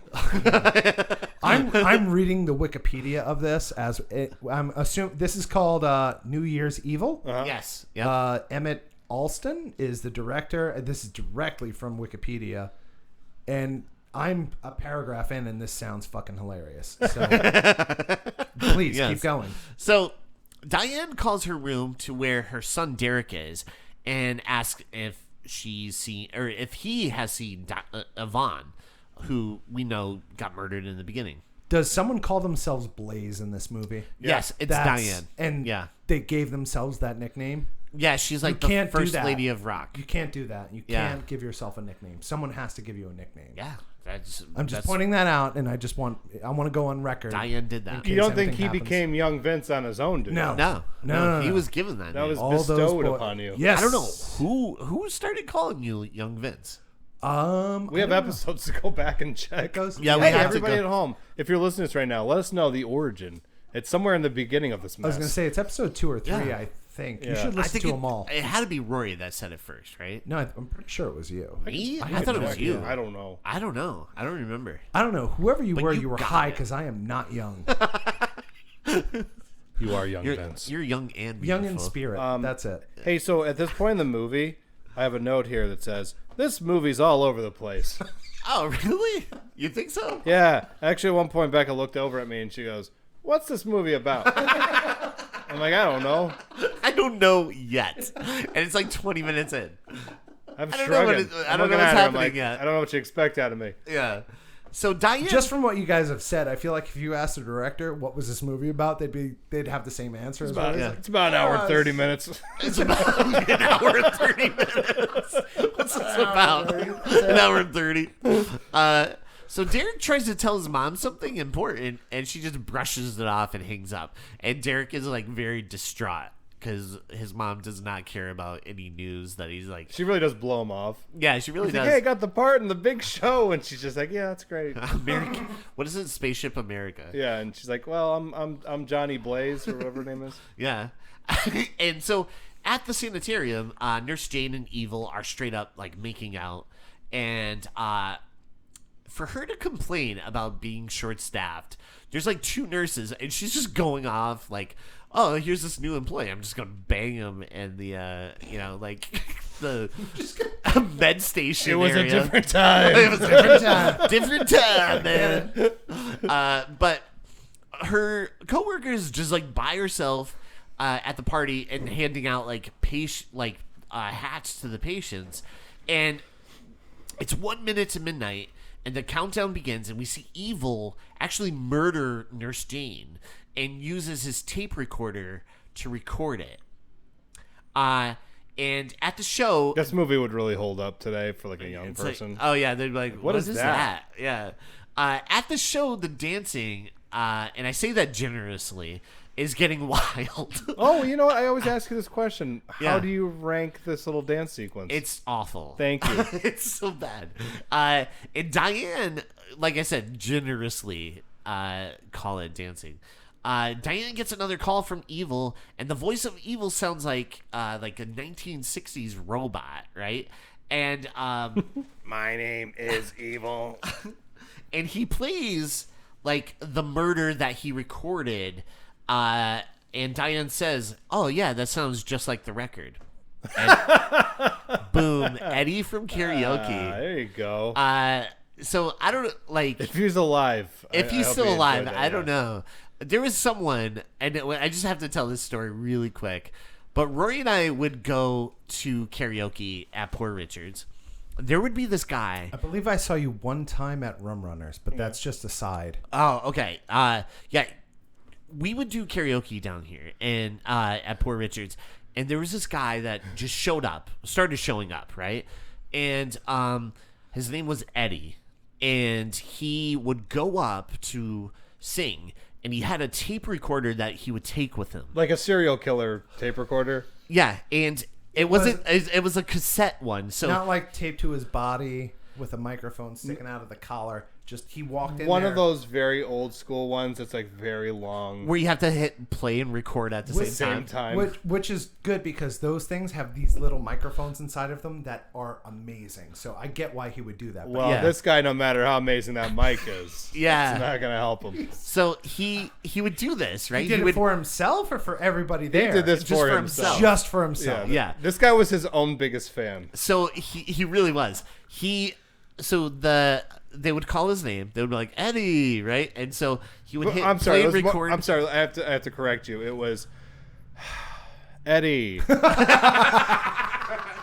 Actually, it was like that. And he would hit play and record on his like tape recorder, go up, and he would always do the same song, which was "Summer Girls" by LFO. It's like yeah. And was he age inappropriate?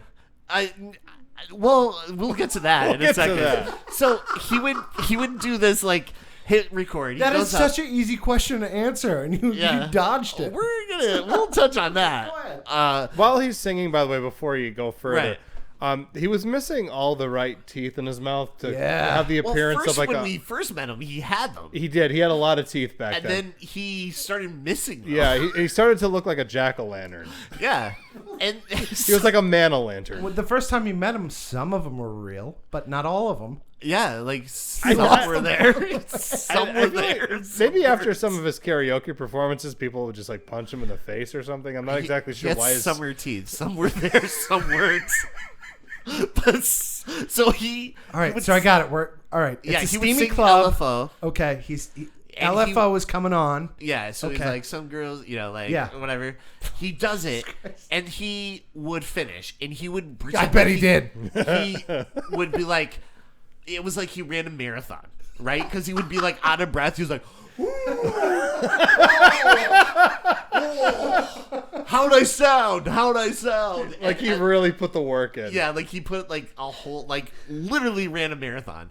And then he would like, how'd I sound? And no we're one like, had the heart. He wanted that thing, like if he did run a marathon, like when you run into people like, dude, awesome job. That's incredible what you just did. But it was more like the people he was talking to were just kind of like, oh God. It was Thank God it's over. Oh my God. And he would say, just like the record, right? Just like the record. But like aggressively. Like aggressive. Yeah. Just like the record, right? You're like, sure. Just don't hurt my family. At one point, we strike up a conversation with him, right? And of course you did, because you couldn't walk away, right? Could not. And couldn't leave it the way it was. I was like, how old are you? And he goes, I'm 26. And I went, you're a hard 26. Like, cause I just so much older. Do you remember that? Yes. I love that was your first victim of how old are you? How old are you? And he was like 26. I'm like, oh, that's a hard 26. And I can't believe I said it to his face. Because EJ doesn't talk like that to people, but it really was just like a you moment are of super puzzle. nice, but you have to be old for you to say something like that. Right, yeah. One of my favorite movie flaws of all time is in the movie Elf. You remember when Will Ferrell gets sent to the mail room and he becomes buddies with the guy and they're laying and they're drinking? He goes, I'm only 26. Does that guy look anything close to 26? I know, it's ridiculous. It's one of my favorite movie flubs of all time. Unless that's the joke. I want to assume like a job. because it takes me out of it. So it's him. like, Jesus Christ, that guy's 26? That guy's 26? One last little tag. For anybody who might be feeling sorry for Eddie, I would like to just tag this thing on here really quick. He might be alive. And then he might be. And then we could jump back into the episode. I remember one of my last conversations I had with Eddie before the police probably put him where he belonged was I had a conversation. It was very brief. He he's telling me about his girlfriend, and he's like, yeah, I'm with my girlfriend over there, and I'm like, oh, good for you, good for you. And he's just like, yeah, the other day she like OD'd in the shower. He's like, I'm so much better than her. I'm just like, oh yeah, that's an appropriate response to something like that. Right. And then I remember the last time any of us saw him, he went up and he did Queen, same night. He drops that line on me, and then he drops a song on me. It changes my life. He goes up there Can't and he stop starts. me now. Please let it be. Can't. No, it was exactly what you think it is. Bohemian Rhapsody. Rhapsody. Yeah. Just like the Makes record. sense. I was gonna go. Just like the But, record. My next guess was Fat Bottom Girls, but anyway. Yeah. Well, he goes up there and he sings it, and it was something. And then he must have been on something, but he was driving around the parking lot screaming at people, like blasting the tape recorder, right? Just driving around the parking lot, tearing around the parking lot, screaming at people who were not inside. Going, I sound just like the record! I sound just like the record! So wait, he had the ability to record himself inside and then play it on his car immediately afterwards. Dude, it's a serial killer car. That makes sense. Yeah, This tracks. it has like This an is all old tape. starting to It's make like a sense. LeBaron. Yeah, like a tape deck in there. LeBaron. Chrysler. He's like, I had to convert this track to like an 8-track. He had to downgrade it. He recorded it on a higher quality and then had to bring it down. Everybody at home, this happened. This is real. This is like a none thing. of this is like made up. This is all real. Like this is actually all happened. Can I tell a Chrysler LeBaron story? Yeah. That is completely unrelated. Yeah. So I have a friend named Garrett Collins, and he was with another friend, Bobby Boyarski. And God, I hope none of their kids listen to this. We show up I'm with another friend, and we show up at Garrett Collins' house, and we all get in his Chrysler LeBaron, and we go down the road, and he stops at a stop sign, and you just hear, and we're like, what the fuck is that? And he was like, oh, I have beer in the trunk.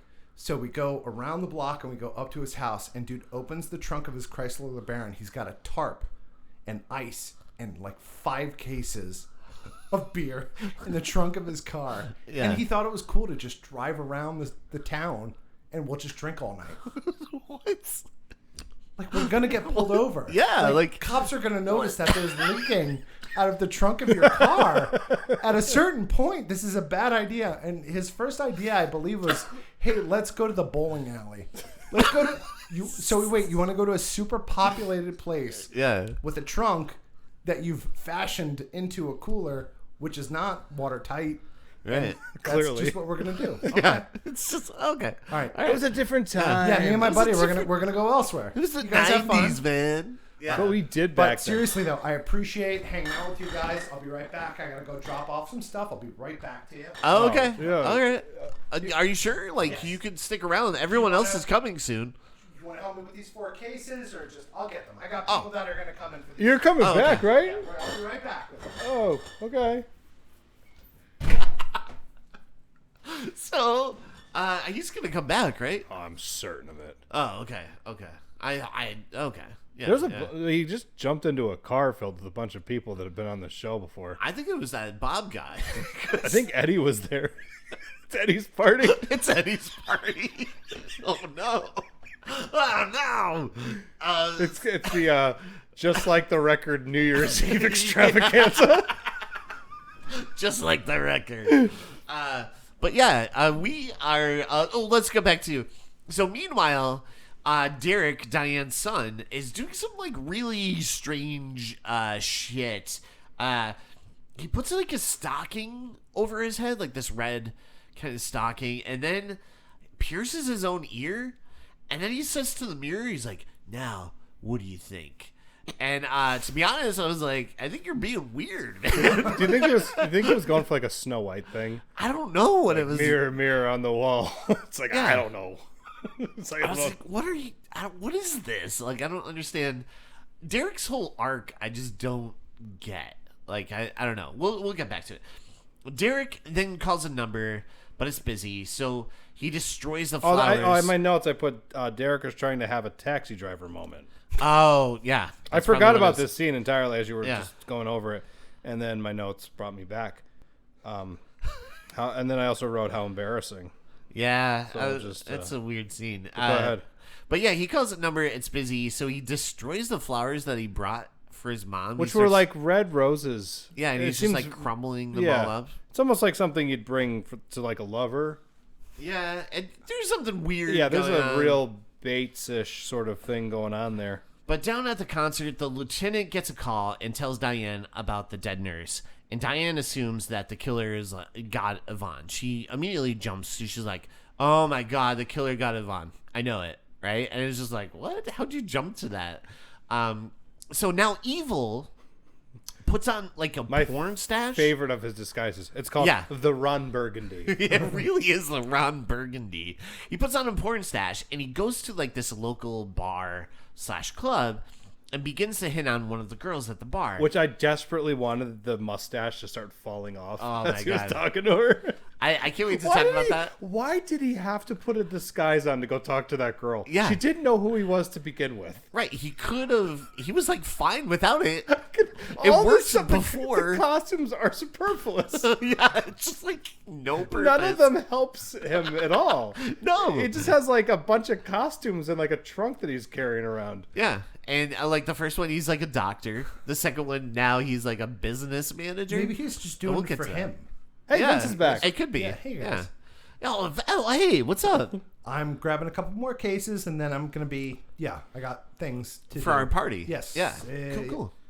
Awesome, man. So, yeah, down at the concert, we now cut to, like, the lieutenant who figures out the killer's motive. I love this part because this is some fantastic police work. He goes, he's using some sort of voice processor. Yeah. It's like, oh, no shit. Great police work. And then he's I like... think he's doing something weird with his voice. Oh, really? You think so? Yeah. That's not his real voice. But the lieutenant also is like...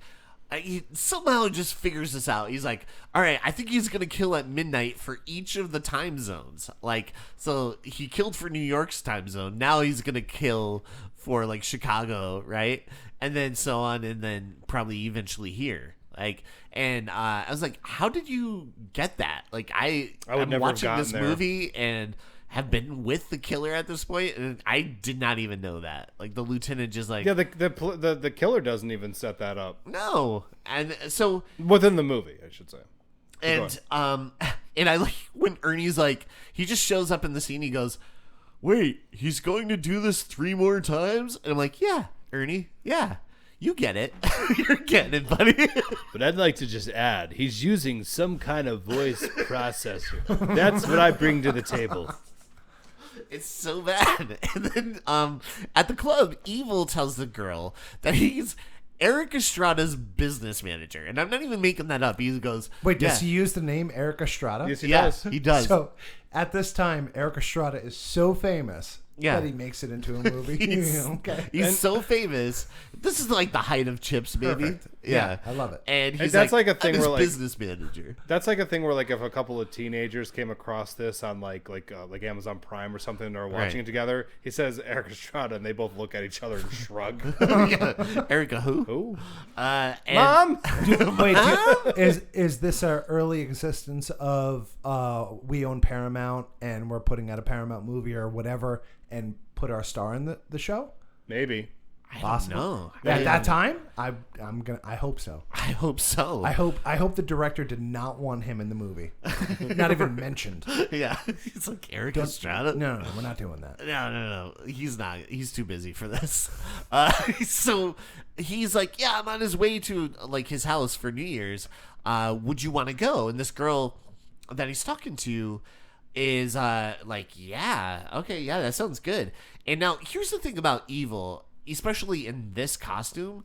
I think he's very charming in this scene, right? Except when he's showing contempt for her. Like when she's like talking and stuff, and he's just like, yeah, he's just like, you could tell he's so annoyed by her. He's like, jeez, I can't wait till midnight. I know. And I think this actor really crushes it, especially in this scene. I was like, oh, I get it. Like, I understand why he was cast, because he actually does a really good job. Sure. He might be the best actor in the movie, I would say. What would you disagree? Yeah, I'll give you that. Yeah. Except the girl that he's picking up. because she's a lot of fun. Yeah, she's great. I feel like What do you mean by a lot of fun? She just seems like a real person to me. Okay. So at the show, we get a full song by the band called Dumb Blondes. They're like Dumb Blondes. Yeah, it's pretty good too. Yeah, it's pretty good. Great for padding out the running time. Oh yeah, because they play like the whole song. Yeah, they do that a couple times in this. Yeah, Nice. yeah, and so Dumb blondes. Dumb Blondes. So Evil escorts the girl from the bar, and her friend tags along. And Like a good friend too. She's Yeah. like, oh yeah, I just don't want you to go get like murdered. Right. Could you imagine? Could you imagine this guy with this mustache being a murderer? He works for Eric Estrada. So the He's got a lieutenant, white van. Everything checks out. It's all yeah, good. everything looks good. He looks like he started the porn industry. Yeah, it's like John Holmes. So the lieutenant asks Diane if she recognizes Evil's voice, and that's I just know that they're using a processor. I know you keep saying that. you keep. You're not gonna That's keep the your only job. thing you accomplished so far. So Ernie. No, he accomplished one other thing. He said that the killer's using a voice processor, and then he blamed the victim Oh yeah, for this whole thing happening. yeah. He's a great cop. He's the best. So that's when Ernie enters, trying to remember his lines, and that I love that scene because he's like, "Hey, you have to get ready because the Chicago thing is about to start." But I like how he like takes a pause to like actually remember the rest of his line, and I was like, "Why didn't they reshoot that?" Like a second tape. Yeah, do like a second take or Yeah. something. But this poor guy like comes in and Phil's he's like, burning. yeah, like they're like, We shouldn't have recorded the band playing that whole song. yeah, it's just like, what's going on? We did 7 takes. Why? Yeah, why is this The like? band playing this song. Why? It's the same It's a song. mismanagement of resources. I was like, dude, this guy deserved a second take at least. But the poor guy is like fumbling over his lines, and they're like, keep it, and we're gonna just keep fine. going. It's not called good enough. Yeah. So Evil is driving and is so annoyed by his passengers, these two girls, and one of them is really into like new age like crystals and stuff, and she's talking about like meditation, and you just see he is like Evil's driving and he's just like, oh, like shaking his head. He's so annoyed by her. Well, that's how I felt watching this scene.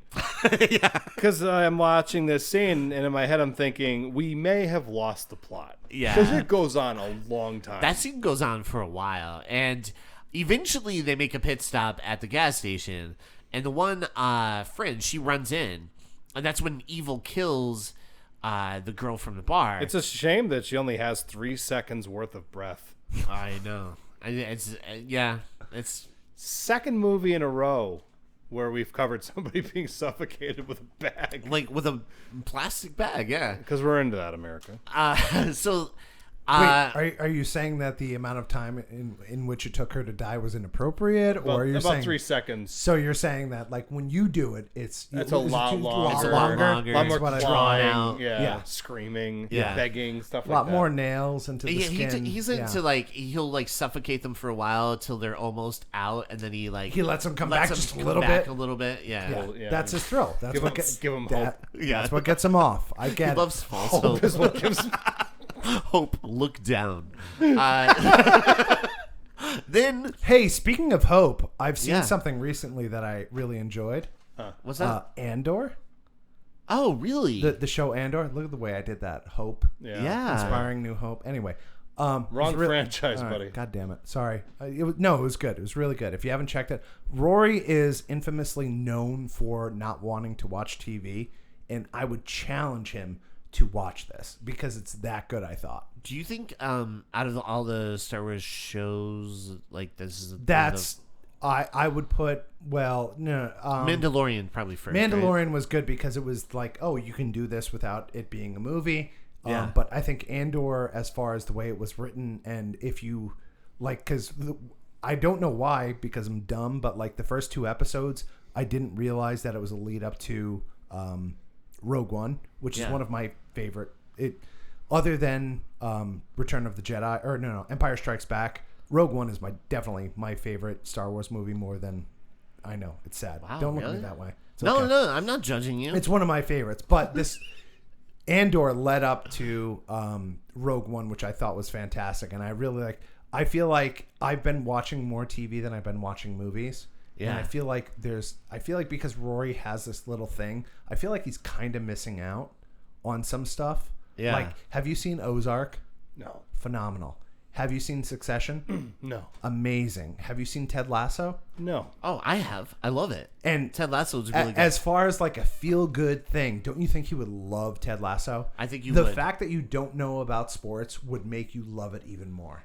Like, Okay. it's just one of those things. Like, I love movies and I love TV shows, but I feel like he's kind of missing out on some of these things. I'll tell you what. I'll watch it. No, Yeah, you won't. you will. I just looked. If this was a TV show, if this was a TV show, I'd be turning towards the camera right now and winking at the audience because I'm not watching it. How Like about The Office, he like looks at the camera. at the camera like yeah. Jim? How about I'll make a deal with you. Me and you watch Killer Clowns from Outer Space together, and then you watch anything that I want. Okay, how about you give me what I want first, and I'll- then I'll give you what you That want. makes sense.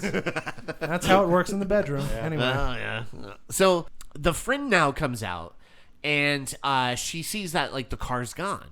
So she walks to like the dumpster, and then we see another Oscar the Grouch pops out. Oscar, yeah, Evil the Grouch he yells, pops "Garbage out. day." Garbage day. He pulls her into the dumpster, killing her friend too. What would have happened in this movie if she didn't check the dumpster? Yeah. Why was the killer so certain that she was going to go He's like, to oh, the back, she's going right pop to the open that dumpster. dumpster? I know really like, funny if there he was just- like just- blood on it, Yeah. maybe. I don't know. I just would have liked it if she didn't do that and he was just sitting in there like waiting for her. It's like, it's gonna happen. "Ooh, it's gonna happen. Kind of like us any waiting moment." for our friends to show up. But Oh, go yeah. on. They're going to be here any second. I've heard. That's what they said. So evil. They're almost finishing up at my place. Go ahead. Oh, okay. Evil then tells your place. Oh, there's a Evil- real cool cat actor, by the way, who Oh, jumps out. yeah. So Let's bring him up. Evil then tells Diane 2 cats. he killed again, and they'll find the victims in the trash. And that's when the cops show up. They check the trash, and we get this cat that pops out, and it's great. It's a really good cat. He is. Moment. Yeah. And I like how the one cop goes, "What's that?" And the one answers, "Blood." And there's more blood. And the other cop just goes, "Well, we better call for help." I'm like, "You are the help!" Like, what? Like, what are you talking about? It's like God telling you to pray to somebody. Yeah, it's like, but who? You're the guy. You're the guy. So the lieutenant gets a call Does about. backup show up and it's those two guys with the clown music behind them from what movie was Halloween that? five. Halloween 5. Yeah, Boom. they just- show up. yeah. Hey guys. They show up and they're like, Jesus Christ. Jesus Christ. What is going on? This is the best we have? So the lieutenant gets a call about what the cops found and stuff. And now we come back to Evil, who is now dressed as a priest. Which again, the priest part factors into nothing. Right. And he just dresses up as a priest. You think he would like go to a church or something, and that's where one of his victims would be, like somebody like, and they're praying? Nope. Nope. No church at all. He just had a nice priest costume lying around that he wanted to get some usage out of. He just then crashes into a motorcycle gang, like the back of them. Here we are in this part of the movie. And He runs into the Hell's Angels. yeah, and they all like chase after him, and he pulls into like a drive-in. And I do have to say, we see a lot of cutaways in movies to characters watching horror movies, and then this one they actually show some pretty cool footage, like Sure. for Blood Feast, I think it was called. Mm-hmm.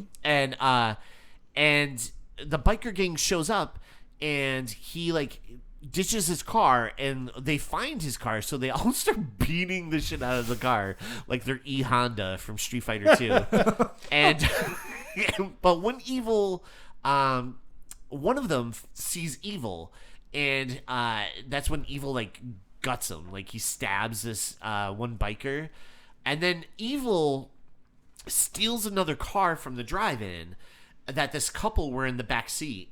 And the guy, he just like bails. Like the guy just runs out of there while the His girl, girlfriend, is like in the back seat.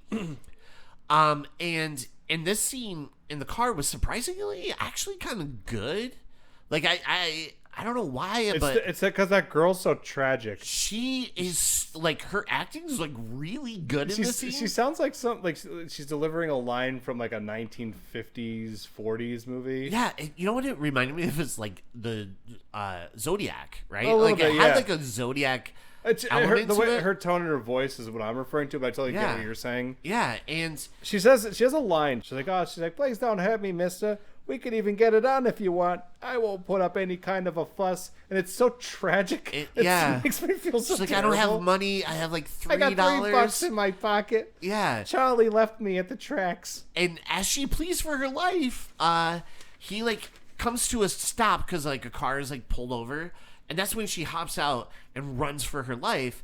And luckily, like as he's like trying to chase her down, cops show up and kind of scare Evil off. So he actually like ends up taking off, right? And back at the show, the lieutenant makes an announcement, and the voiceovers in this are so funny because one of the audience member goes, "We don't want to hear shit from a pig." Delivered no more nice dead and cops. Yeah, no more dead cops. Yeah. So Diane chats with the lieutenant and the psychologist, who figure the killer is going to show up at midnight to the show. And while they chat, Derek, who kind of looks like a BDSM Scott Summers. Oh, I got it too. I said the same thing. I said Derek. It's like a weird sex Cyclops costume. Yeah, it really is like a weird, sexy Scott Summers. Sexier, you mean? Sexier. So how does that go? So he had like. Do you want the slime, or you want a double challenge? Oh yeah. Like, is it? Yeah, so basically what it looks like is he has his ears pierced, right? He has this stocking over his head, but he's wearing like the Cyclops like visor.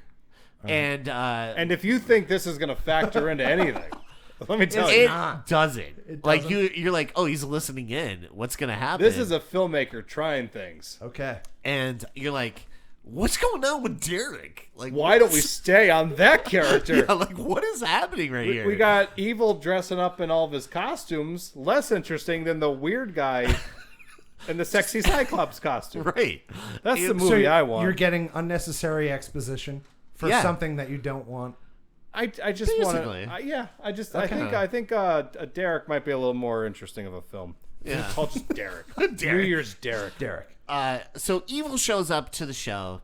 He knocks out a cop, and who's like keeping watch at the door. And Evil takes. He says, "Officer, I think I found a drunk." Yeah, there's a guy passed out over here. I'm not kidding. The line is, "Officer, I think I found a drunk." Yeah, it's so. This officer cannot wait one fucking second. He's like, "Oh, a drunk? A drunk? I gotta get over there. I gotta take a look at that." Yeah, it's just a weird. It's a weird line. So then Diane is escorted up to her room by a cop, and Derek is found just in the bedroom, and the cop almost like Shooting blows out him the away. glass out of him. Yeah. He almost like blows him away, and I love that Derek he just like runs off. He's like, "Whatever, I'm out of here." And Diane alone gets another visit from a masked man. And not before that masked man liked to sport a nice tracksuit. It's a cop costume first. You gotta keep yeah. track of all of his costumes. EJ. Oh yeah, he has There's a like cop, 40 of them.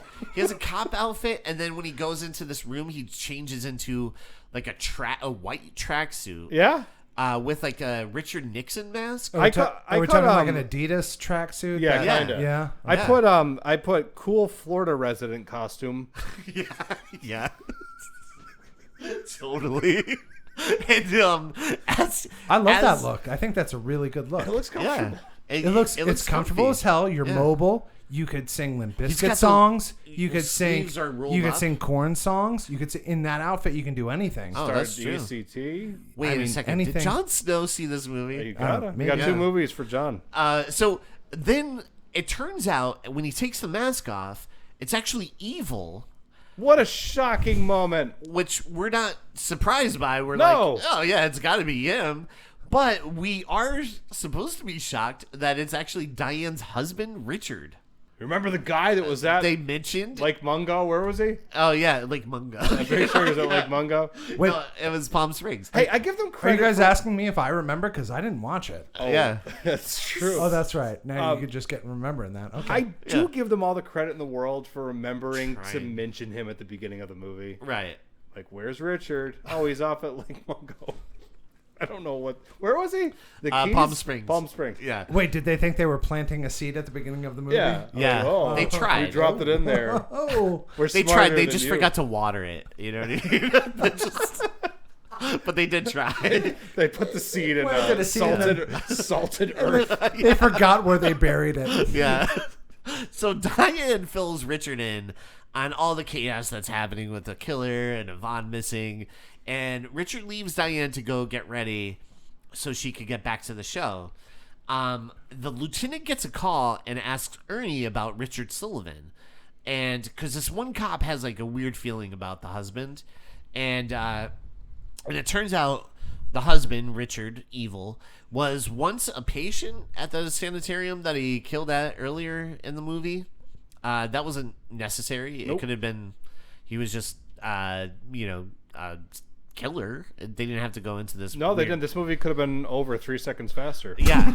Yeah. And they get word that he's in the hotel. Now, Diane and one of the officers are on the elevator, and we see Richard is like starting to play with the elevator maintenance panel. Wait, this one they show you that surveillance footage, right? Yeah. I like that it offers a flattering medium 2-shot with full audio. Right. Yeah. It's like, oh, yeah. The way you described that, it sounds terrible. It was. That's what I do. So we see the elevator starts to go haywire, and then thanks to Richard or Evil, and a very injured Diane gets the news from Richard that he's the killer. I like that she's like, why? And he goes, because I'm fed up. Because I'm fed up. You're always worried about the show and not me. And you're like, That's some depth. oh, right okay, there. all right. And Excellent motive. and he just has like a real problem with women. I think, like in general. Yeah, he's got a thing. Yeah, for sure. And Evil then tells Diane that he talked to Derek too. He's like, you don't even know about your son. He got the show without your name attached to it. He did it all on his own. No nepotism. Yeah, and you're like, what is going What on? are you trying to say? What is this? What is the movie writer trying to say? communicate right now? So Evil then tells Diane he ties her to like the bottom of the elevator. Which is fun. Yeah, this is a fun scene. It looks like I don't know, Die Hard in some aspects, but he ties her to the bottom of this elevator, and then he gets into a shootout with like the police. And Evil runs to the rooftop, and the cops give chase. Then out of nowhere, Evil is like, Yippee-ki-yay, motherfucker. no, he quotes Hamlet. He's like goes into like a full almost like sonnet of like this monologue from Hamlet, and then he jumps to his death like Hans Gruber. But like he like literally is just like to be or not to be, not to be. And he just like jumps to his death. Not to be. And so we see where Derek is down there, who is his son, Evil's son, and Diane's son. Just trying to catch him. No, he's just down there, and he like sees his dead father on the ground, and he like cries over Richard, and then he looks over at the mask that he was wearing.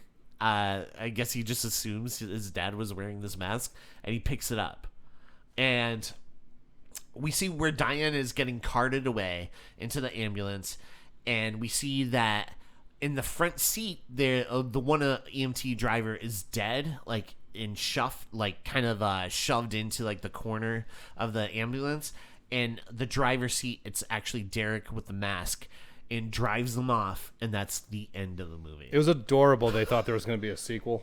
Yeah, I think that leaves off, and you're like, oh, Oh. What I was that? I was gonna say, I think this entire time I should have not been watching these movies and just letting you guys describe them to me. Oh, yeah. I feel like I'd have saved a lot of time. And Yeah. been a little bit more entertaining. My marriage Yeah. would be more stable. If you had to watch this movie again, would you watch it again? Yeah. You would? I actually It's would. good? Yeah. Yeah. Both enjoyed it? I always say this, man.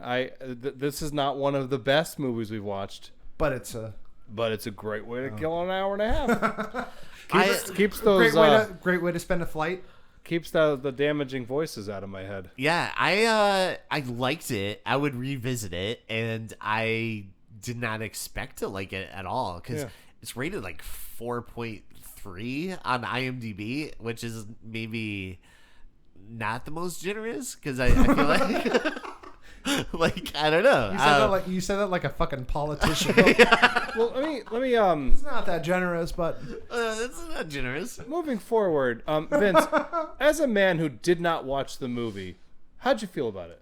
I thought it was definitely entertaining. Like there's certain here's the thing. I might not want to watch the entire thing, but there might be scenes I would want to see. You know how you really like the pot? Yeah. All right. Maybe you should Just get on that. yeah, and then I was check out the movie. like a giraffe's vagina when I got here. Yeah. So high. So high. Way up there. So yeah, that's That's fair. the movie. All right. Yeah. All right, gentlemen. Well, I gotta go. I got some stuff to do, and I'll talk to you later. Okay? Hey, you're coming back, right? Yeah, you're coming back, You're gonna right? come back to record and. Oh, I had an award for him too. I don't think he's coming back. Happy New Year. Jesus Christ. What are your emojis? Oh yeah, so my emojis for this: electric guitars, a guy with a mustache, and a hospital, a building. Most of this took place in Nakatomi Towers. But yeah, I think that's it. Cool. I got 2 cats. I got a guy dancing, disco ball, and a middle finger. There we go. I just made one. I like it. Yeah, looks good. But yeah, that's my emojis. Mainly for the cats, though, because that cat that sprung out of the dumpster, holy shit. Talking about a good acting right That's there. a good that cat. cat knew the assignment. He studied. So a couple of words I want to give out really quick. Oh, good. The best cameo that we had throughout 2023 goes to John Reckless. John Reckless coming in with the jokes. He coming in with the jokes. And they're so apparent. That's how you know it's a dad joke. Yeah, I don't think he's showing up for his award. No. though. And then we also have most appearances on the show. Do you want to guess who had the most appearances this year? Was it L? It was really close because so there was a lot of 3-timers, right? Shane and Leo had 4 appearances. Okay. Joe Petito had 5 appearances. L had 6. 6. Yeah, 6 Or as the Joker would say, 6. But Elle Snow had the most appearances on the show. wow. Yeah. And if she was here right now and not at that party, she would at get our an award. party, she'd get an award. Yeah. Whatever. And we had 2 live performances. Do you remember who they were by? Musical. Adam Farley Yep. and Christopher Liu. Yeah. You can hear both their music on wherever you listen to your music. And then we had 2 celebrity shout-outs this year. James Duval and Casper Van Dien. Yeah. Both afterwards, I cut this out of the audio, said, "Leave me alone." Leave me alone. Get out of here. And I didn't. And then what do you think was like the worst movie we covered this year? Like it wasn't fun. It was just like one of those movies. Like a drag. It was kind of like a drag, and we're just like probably the most miserable afterwards. Death Spa. You think Death Spa? Yeah. I was gonna put Mimic 2. I got more joy out of Mimic 2. Oh, you did? You know why? Because Death Spa had a lot of plot. Yeah. I felt like when you were breaking down the story that you just kept going. I know. I just wanted to go to bed, and you're like, okay, so I've been talking for 3 hours, and we are through Act 1. Yeah. It was Your movie shouldn't have that much plot. It was It's unstoppable. an hour and a half. But yeah, that is all the stuff I have. Cool. Yeah. Want to do plugs? Yeah, let's do some plugs. Do you want to start us off? Sure. I would like to plug Raven View Productions. It's a little film production company that I have running. You can find it on Facebook and you can find it on YouTube. It's pretty cool. All your friends are checking it out, and you should too. Yes. And they're doing drugs, and you should try those. Fourth Cut Reviews is a review something or other. Whatever it is Chris Conforti does, our keyboard warrior pal. We got Variant Season, Will Perna and his band of musicians. His band of musicians. Yes. Oh, interesting. Look them up on band? Facebook. They are. You can find them on Facebook and on YouTube and wherever you listen to your goddamn music. Gravy Diggers. 3 more deaths, but don't let that get you down. Yeah. 2025 is going to be the year for Gravy Diggers. Yeah, this is their year. Yeah, it's coming. Schwartz Dreamboat, Yes. our magical comedian pal, sends me messages every single day, and they always make me laugh really hard when I Yeah. need them the most. Sometimes I got a gun Follow in my him mouth. on TikTok, Facebook, YouTube. Wherever you find your comedy. Wherever you get your comedy. Real Chronicles, pal Dave Gonzalez, friend of the show. You can look him up under the Cinematic Reel. He has a podcast called Real Chronicles, which sometimes I show up on and really bring the show down because they're like smart guys, and I show up and I'm like, Hey, you like those motion pictures? "Does these movies got butts in it?" And then, of course, Kitties of NEPA Pet Rescue. Hell yeah. Got 2 cats in this movie. They owe everything they've got to Kitties of NEPA Pet Rescue. Hell yeah. They took them off the streets and rehabilitated them. And those cats are now jumping out of dumpsters, Yeah. scaring people for movies. Foreign film. Making one of those cats, of the 2 cats, has a 3-picture deal right now. It was actually it's gonna star in a Star Wars project that was just canceled. Yeah. It was, what was it called again? It was called Rogue 7. Oh, yeah, yeah. That's right. The Litter Box Awakens. Ooh, that's good. That's a good one. Yeah. With all the Jedi cats that survived the Yeah. Jedi Temple attack. Oh, man. Yeah, Yeah. those little kittens. Fucking adorable. How about you, Yeah. asshole? Anna Kitten Skywalker. And a cat? Yeah. So really fast, Adam Farley's music on Spotify, iTunes. Same with Christopher Lou's music on Spotify, iTunes.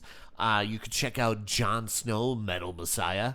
Metal Messiah, Jon Snow. He's in a bunch of different bands, and then check out Eastern Tribute Collective on Facebook, Instagram, and he's someone you have to see live. That's all I'll say. Hey guys, Hey. have you seen Vince anywhere? Cause John had him locked up in the basement doing drywall, and I think he got out. Oh, that's where he was? Oh. That's a This twist. whole time? Oh, God. Here we thought he was at like a party. Yeah, and we were shit. feeling the sting of betrayal. Yeah. But thank God it's just John torturing him. Good. Oh, Thank man, I'm so God. relieved. I feel so much better now. You Because talking about John? Yeah. Oh, did you know that his band Issues has a show at the Ritz on January 11th? What? Yeah. Wow. That's only 10 days from now. This is coming from friend of the show, El Snow. El Snow. Who just magically appeared. El Snow. Actor. Acting it up. But yeah, I cannot wait for Issues. That's awesome. Yeah, I've got issues. Hell yeah. Yeah, you do. Yeah, most of them. But also check out upcoming show at Actor Circle. They're doing a little Shakespeare Scottish play. And one of our friends is in it. Well, a couple of our friends, actually, a couple of people who have done frequels are in that. The lead is Tommy Samea. He's Really? killing Yeah. it. He's doing amazing. Yeah. And then, of course, she's here herself playing witch number 3, El Snow. El Snow. Actor. And since there's only 2 people in the entire cast who have any stage combat. Liba and I have become fight captains. Fight captains. Captain it up. El Snow. Snow. Liba. Liba. But yeah, are you having a lot of fun? It's great, yeah. All their these people that are in the show, all their cars parked across the street. Yeah. At that house. And there's some kind of party going on across the street. Oh, I think yeah? our invites got lost. We invited like everybody. Like you and Vince were the only ones that kind of like stopped by because I'm pretty sure Vince stopped by an accident. Yeah, because I think he was getting more beer. Yeah. For a party, but then. Yeah, and then as far as like we invited every single person that's ever been on the show. Yeah, because we're like, oh, let's have a whole like New Year's bash kind of thing, and we started at 5, and we're like, okay, we waited till 7 to record. No one showed up except young Vince at one point. Stray and dog now wandered in. Yeah, and you came in, so yeah, thanks, man, for being here. Yeah. Finish your plug. Listen. Oh yeah. You know, I love you guys. I love being here, and that's why I've been on the show more than anybody else, because I don't leave. You're like, you can't get rid of me. Yeah. I see you inching towards the door, though. She's like, party where? I'm just like, I gotta go check that out. You mentioned all the cars parked outside. I'm like, oh, that's so many cars for you to jack. I know. Yeah. Maybe New Year's Eve for you. It's Christmas Day for me. So, check out the 1X. Check out Shantytown Design. They will hook you up with amazing website or kind of social media voice and presence. All that shit. All that. And finally, check out frequelspodcast.com where you can find episodes, you can find pictures, merchandise, all of that cool stuff. You can email us if you have any suggestions or want to, come on the show. Maybe you're like a listener and we're always open to having like people come in. Hit us up. And then also there's a link to our Instagram and links to NEPA Kitty. So if you Kids go of NEPA Kitties, Pet Rescue. Oh yeah, that's it. But there's literally links there that could take you wherever you want to go. Sausage links too. Sausage links as well. But with that being said, thanks to Rory and thanks for showing up. You too, man. I just really thought everyone. I thought we were gonna do like a big shout out. We were all gonna yell like Happy New Year's, Happy New Year's, and thank you for listening to. It's just really just us. It ended up. So, hey EJ. Hey.